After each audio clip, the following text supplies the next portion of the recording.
Are we supposed to be saying something interesting? Welcome back to Entrepreneurship Diaries. This is a series I do where I sit down with entrepreneurs at different stages to learn from them and to give you an idea of what entrepreneurship life is like. The way we're recording this right now with the construction work in the background, I don't know. And forgetting your mic stand.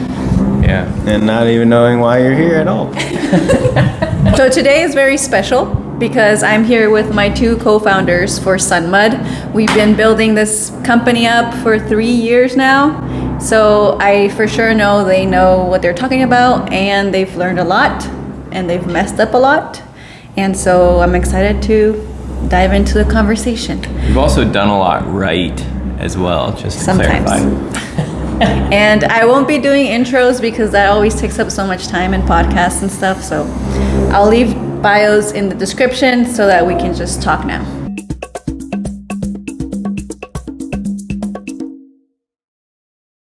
First question, how long have you been an entrepreneur and what drew you to entrepreneurship in the first place? Pretty much 2017, I quit my job, traveled all over Europe and some other countries in Central America, and since 2018.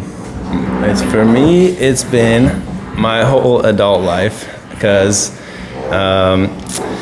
what drew me to it is I hate rules and I love risk and I hate traditional jobs. So I've always figured out a way to make money outside of the system. And just with different businesses since I was 18. You didn't say what drew you to entrepreneurship. Both my parents were entrepreneurs. Gives you a good understanding and appreciation for what they have to go through. And also you're kind of influenced by that, right? Plus corporate jobs suck. Hey, one of your bosses is listening. Then you know that you're part of the problem. Looking back, what are the biggest mistakes you've made in your businesses? Biggest mistakes, let's see. Being overly nice in business.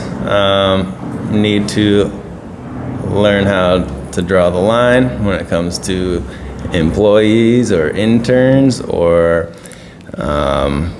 lending money to people for other businesses or letting the wrong people join the team because you don't have the heart to say no.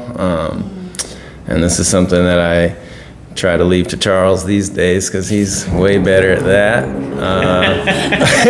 But I've learned a lot from Charles. And so that's my biggest mistake and flaw that I've discovered about myself.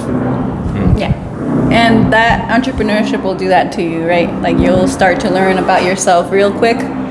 And boundaries is a huge thing that in business, you just gotta learn how to set those boundaries, right? What about What was you? the question again? Biggest mistake you've made in your businesses? I would say time management of myself and others and not understanding the realistic amount of time things actually take to get done. Some things, for sure, they're just, it takes a fixed amount of time and it is what it is.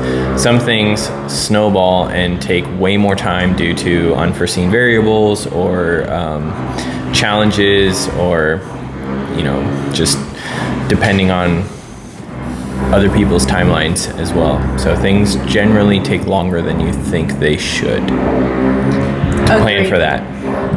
Agreed. Many people that follow Menos Waste are first-time entrepreneurs. So what is one piece of advice that you would give to anyone barely starting out? Don't be afraid to fail. And think of another one. I would add to that, try to fail fast and cheap. Or cheaply. Let me say, like, because you're going to have an idea for a service or product or something, right? You need to experiment and iterate very rapidly and talk to the customer, and it's okay if they don't like it or aren't receptive, but do those very fast iterative loops to fail fast, and then you will succeed more quickly with all those lessons learned. Yeah, that's That's kind of what I was gonna say. I was gonna say, get ready to fail. Even if you're successful, you're gonna fail hundreds of times in the process, and learning from those failures is the key, because everything is a lesson. Whether you want to take it and use it to your advantage or let it hinder you and hold you back is up to you, but you're gonna fail 100 times. What do you enjoy most about owning your own business? Freedom. Not having to show up on the clock anytime. Being able to come on surf trips for 2 weeks and do nothing but surf. Not having to report to somebody, not having rules. There's so many perks. There's also just as many cons, but That's not the question. yeah, okay. Stop there then. I think part of it is also the pride that you take in your work. In Western society, Western culture, there's a lot of pressure to, like, when someone asks you, like, oh, hey, or they introduce themselves, you know, they say what they do and they kind of describe themselves by that. And so there is this societal pressure or, you know, cultural aspect to being attached to what it is you do. And if it is something that is naturally a part of you and something that you're proud of or that you really enjoy doing, it's just so much easier and becomes more natural. And the line between work and life can kind of get fuzzy and blend together, which sometimes can be challenging, but also is very beautiful, because then you're doing what you love. Okay, so here at Menos Waste, we have a saying that says, Poquito goes a long way, which means a little goes a long way. And I try to use this to encourage people to just do the next small step in whatever goal they're trying to achieve without burning out or without overstressing and doing all these crazy entrepreneurship things that we usually do, and try to do it all at the same time. So what's one habit that you do regularly that helps you stay sane and grounded and not go into the spiral of just trying to do it all in this hustle culture that we're in? I mean, the main thing I would say that both Miles and I are very big on is taking care of our body and trying to do yoga, stretching, something like that, that is both beneficial to the body but also helps relieve stress that you might be experiencing in your day-to-day life. Yeah, I like that question. I kind of live by that too. I always have 100 projects going on, and sometimes all the time it's overwhelming. So I only work on what I feel like working on, usually, or I set time aside that week to work on what's important if I have to. But that way I don't get burned out. And my motto is just do a little something every day. One push-up a day is going to make you stronger, but if you don't do any push-ups, you're going to get weaker. So it's just an analogy for life. As long as we get one little thing or large thing done every day, it's going to add up, and you're going to have, by the end of the year, something to show for it. So Nice. It's kind of like Poquito goes a long way, right? Yeah, Just exactly. like one little thing will get you closer, even if it's not super quickly. Well, I think we should talk about SUNMUD, because we're all the SUNMUD founders, right? So tell us a little bit about SUNMUD and why you started and what it means to you personally, I guess. So first of all, look at my skin. I'm wearing it right now. But I also got done surfing, a couple hours this morning in the hot Central American sun. And you can see it's still on my face. What was the question? Why you started SUNMUD? What is SUNMUD, first of all? Super clean ingredient sunscreen. High Nice. performance. It's made with clay and clean ingredients that are there for diverse skin tones. So, it blends with your skin, it looks good, and it works really freaking good. Nice. Why did you start SUNMUD, Miles?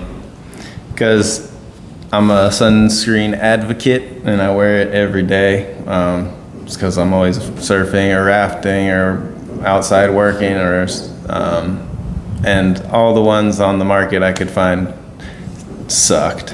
And either it's something in the ingredients I didn't like, or the smell, or the color, or 90% of them are chemical based garbage anyway. So the few decent ones either left you with the white face, or didn't stay on that well, or something about it was awful. And I started making it, and in my opinion made better stuff right away with their help. And now we have SUNMUD. I think we're gonna be offering everyone watching this or listening to this a special offer. I just thought of this. Probably. If you use Menos Waste 30, you'll get 30% off our website, which is sunmudsunscreen.com, so that you can try it for yourself. I know it might seem that we're biased, but we have created something that's really way better than everything else in the market. We've all been surfing 5 hours a day at least for the last 2 weeks, and maybe I'm a little red, but I've hardly gotten burned this whole trip. Yeah, and then hot Nicaraguan sun at like peak hours. I mean, the sun, the mud has been on my face pretty much all day, like, and I haven't broke out. I've been wearing it, layering it on, you know, never had any issues. And if anything, like, we would be so fried. In fact, one day you went out, that was the day we went on the boat trip for almost 5 hours. Yes. You didn't put it on your butt, and your cheeks got burnt. I had burnt buns for sure. Yeah. Yeah, so we know it works for sure. Yeah. And it's also sustainable and like consciously curated, so you don't have to worry about hurting the environment while you're wearing SUNMUD. So every aspect of it is something that we have to consider the impact of. So the manufacturing, the type of packaging that we use, like, for example, the cardboard tubes. This product placement, that was perfect. The cardboard tubes, right? Like, there are other people that have cardboard tubes, but they are covered in plastic. So the cardboard is laminated in plastic. So it's still not even compostable. At least not with a conventional compost, maybe in an industrial size composter. So we had to work with the manufacturer to, you know, to not apply these surfactants and these plastics and these chemicals onto the packaging. You know, the ink is soy-based ink. We could just go on and on about the different things that we're doing to try to improve our impact in a positive way. Right. And I think that ties into entrepreneurship. When you have a passion and a mission for something, then you're going to do it correctly. And I think that's just going to resonate with your clients, right? Yeah. Like our target market, our target client cares about these things and reads the labels and does all the things so that they can make a conscious decision in what they're purchasing.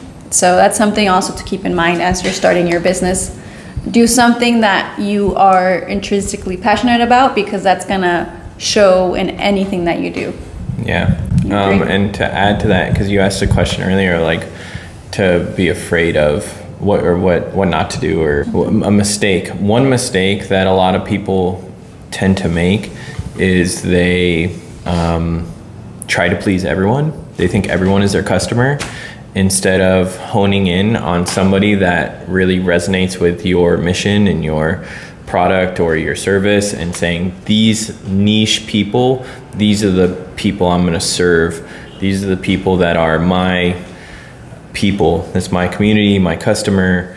That, you know, if you try to please everybody, it's gonna come off, first of all, disingenuine, and you're not gonna be able to please everyone. People like different stuff. And so it ends up hurting you. Whereas if you take a niche approach and you really champion that customer group or that audience, it's going to really benefit you when you go to a more broader audience and build from, you know, after that. And you won't dilute or like contradict your message, you know. Right.